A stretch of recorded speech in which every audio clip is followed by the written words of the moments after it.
Hello, everyone. Welcome back, or if you're new here, just welcome. I am Texas Beach Mom or Mama Robin, if you prefer. It is up to you. This and because this is Wednesday, it's Watts Wednesday, and I've decided to go back to the beginning of the Watts case and talk about it, cover it in sections. Um, this first section tonight's kind of short. Um, And I debated and debated for like 2 or 3 weeks. How far back do I want to go? Do I want to go how?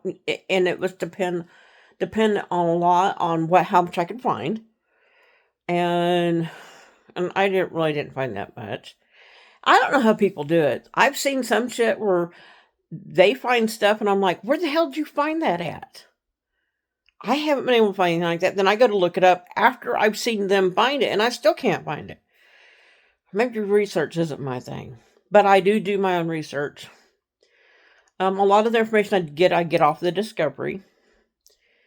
Um, but I find people find shit all the time that I don't remember seeing in the Discovery, and they've got a video about it, and they got pictures and everything, and I'm like, where the fuck did you find that? I have figured out that some of it. I have figured out that some of it is older pictures that people got from when this case first broke, and I wasn't doing this case back then. You know what I'm saying? I wasn't doing it back then. And now some of these pictures are almost impossible to find. That much I have figured out on my own.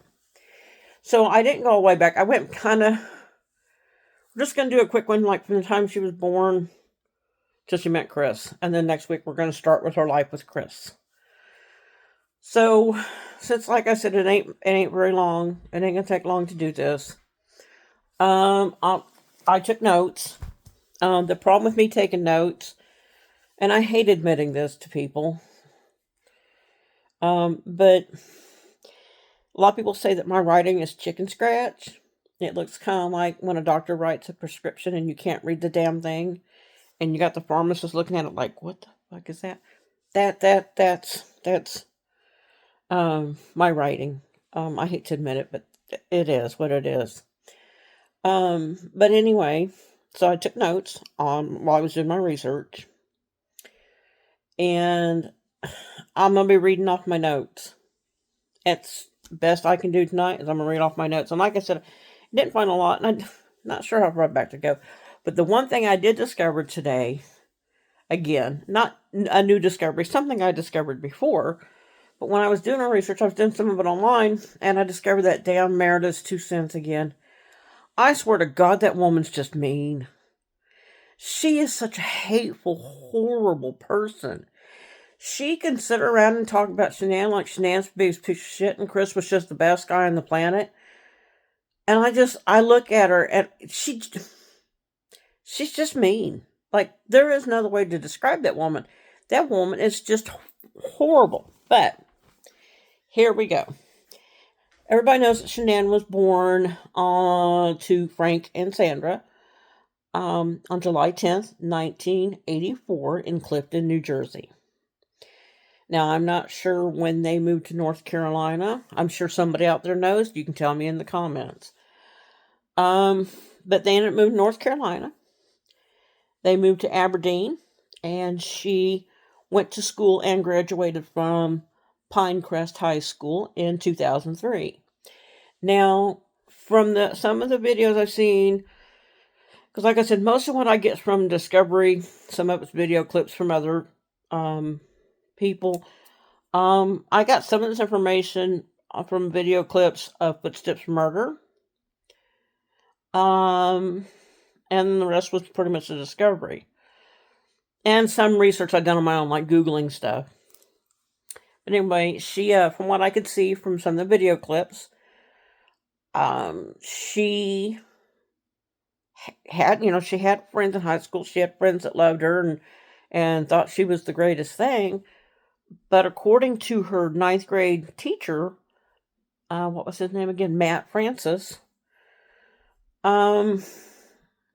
He says that she was very shy and very insecure. Now, in a letter that he found that she wrote him, She thanks him for being her confidant, for being her friend. Um, she thanks him for turning her into who she is now.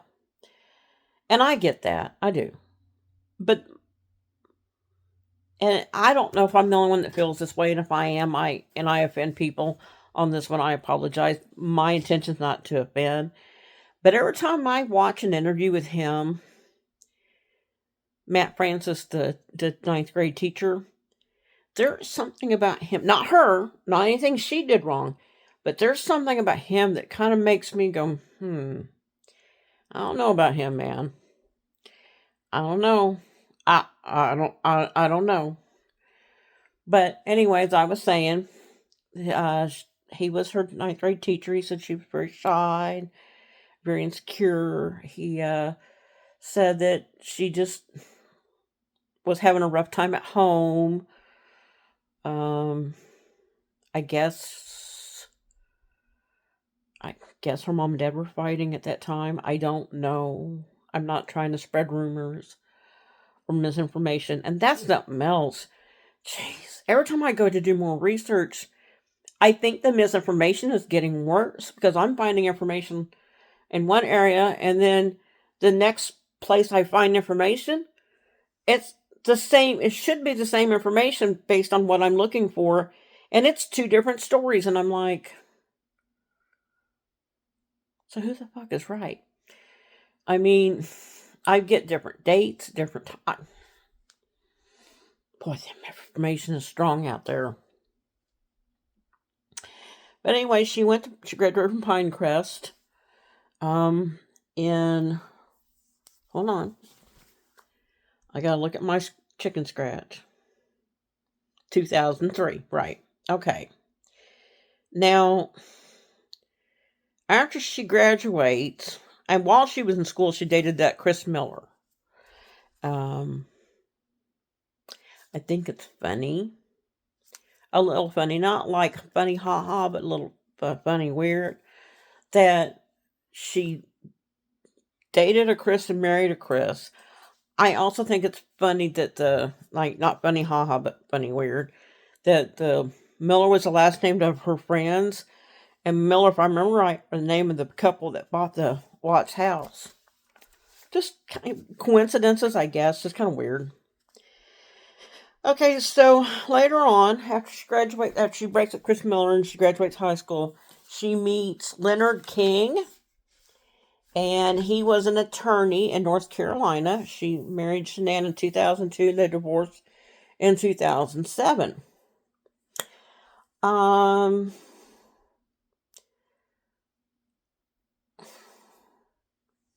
Yeah, they married in 2002. They divorced in 2007. We've heard the story. She had that first house built when she was 25. Leonard King was an attorney. Um, I think she was probably still working at, I'm not sure on this, but I think she was working at Dirty South at the time. And I'm not putting down her job at Dirty South. That's not where I'm going. Just try to give me a minute and try to follow me. I'll see if I can explain myself. Leonard King was an attorney. Now, literally, you can meet an attorney anywhere. I get that. But based on what I know of her life at that time, where did she meet Leonard King? I'm not saying she's not attractive enough or not worthy to marry the attorney or that he wasn't worthy of her. But if he was an attorney and she was working at a custom shop called Dirty South, see, maybe I'm not making myself clear on where I'm going with this, so maybe I should just quit. I was just trying to figure out how they met. Like, was he a client at Dirty South? Was she out drinking with friends and bumped into him at a bar? Did she get, there was rumors that she was doing something wrong at Dirty South, that she was taking money. Now, granted, they're probably just rumors. But if they weren't rumors, if they were true, did she hire an attorney to help her? I mean, I'm just trying to figure out how she met him. But anyway, she met Leonard King in 2000. They got married in 2002. They divorced in 2007. And she met Chris in 2010. I'll probably go a little bit into this right now, but otherwise the video is just going to be incredibly short. But back to Leonard King, I can't find a lot of information on him.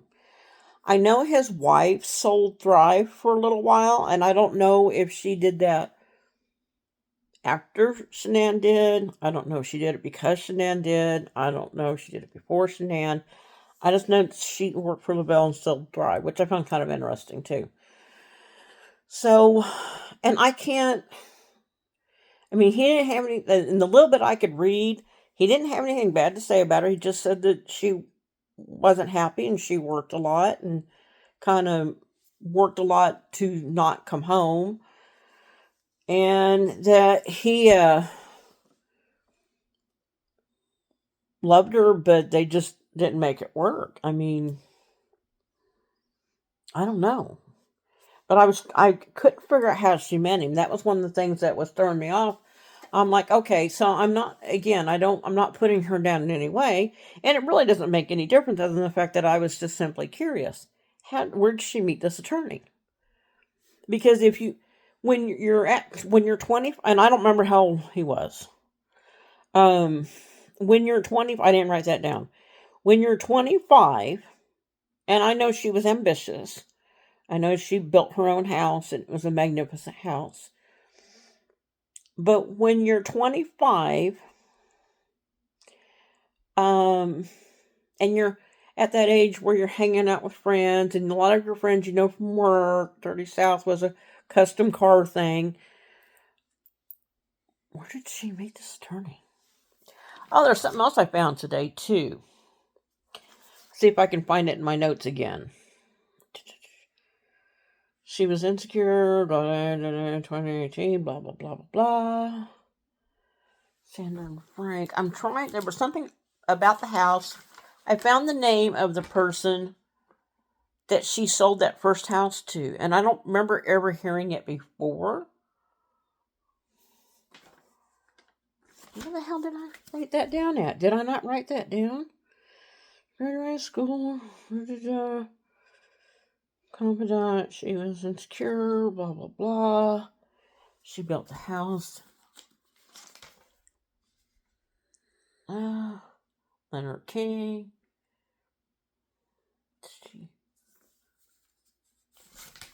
Did I not write down the name? I found the name of the man that she sold the house to. The house in Aberdeen. I found the name of the man once, but I can't find it. I must not have wrote it down. I don't know. So we went through this last week. I've said every time just about we talk about this, I think Chris was a narcissist. I don't know which type of narcissist.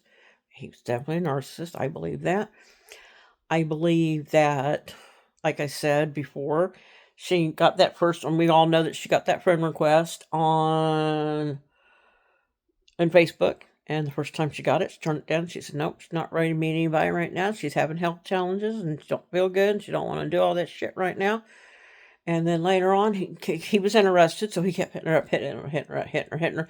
Finally, she's like, well, actually, the way he tells it is he was really interested and he kept trying to hit her up.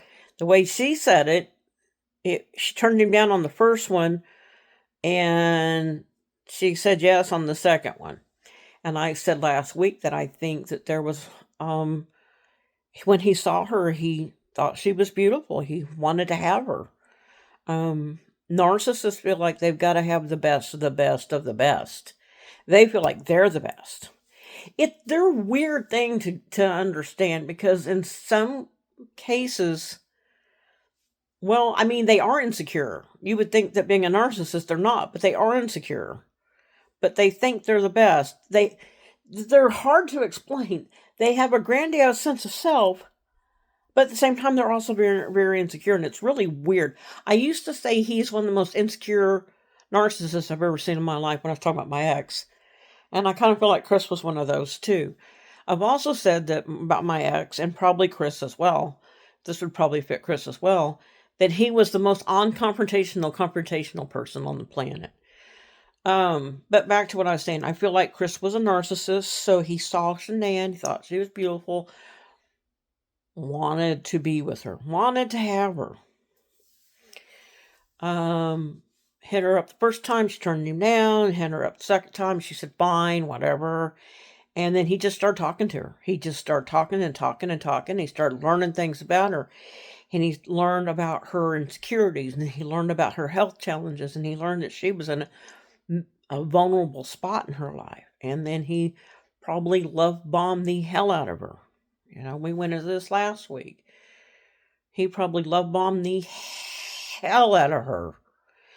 Got her to go on that first date. He was dressed like he was going to AMC theaters, and she was dressed for what it was, like a fancy night out. Because she had been feeling bad. She had been feeling insecure. She was having health challenges. She was probably ready to get dressed up and go do something neat because she had a new man in her life. She had had a bad divorce. Well, I don't know if it was a bad divorce. She had just finished a divorce. Probably wasn't feeling real good about it. Like I said, had health challenges. She was down. She admits to being down, and he hit her at a time when she said he hit her at a time when she was at her worst. Hit her when she was at her worst. And that's typically how they work. They like to spring in when you are down at your worst. When you have hit rock bottom, when you feel like there is no out, that's when they hit you. They tell you how beautiful you are, how wonderful you are, how gorgeous you are, how sweet you are, everything you are. They love bomb the hell out of you, and I'm willing to bet he did that to her. And then he went on that date, and then they continued to love bomb, and then they probably went through a honeymoon phase while they were dating, and then they probably went through a devaluing phase while they were dating. They probably got in a few bad arguments. She probably broke up with him. And then after a day or a week or whatever it was they were apart, he come back begging for forgiveness. Love bombed the hell out of her. Begged for forgiveness. She gave him another chance. He probably love bombed the hell out of her, and in the middle of the love bombing, he probably proposed. You know, so like I said, damn. I'm coming out of whatever I was feeling the other night. I kind of got sick for a couple days. I'm still coughing, but I'm doing better now. But anyway, and then we're gonna leave it there tonight. We got into the beginning of their relationship. Next Wednesday will be from the time they got married. We're gonna start with the marriage, and we're gonna go into the first kid, the second kid. We're gonna go through all that. So that is, like I said, it's a short one tonight. I'm glad everybody's watching this. I hope everybody's doing good. If it's your birthday, happy birthday. If it's your anniversary, happy anniversary. Take care of yourselves. Take care of each other. Be kind. Make good decisions. I love everybody. I do. I love people, and I want people to look out for each other. You know what I mean?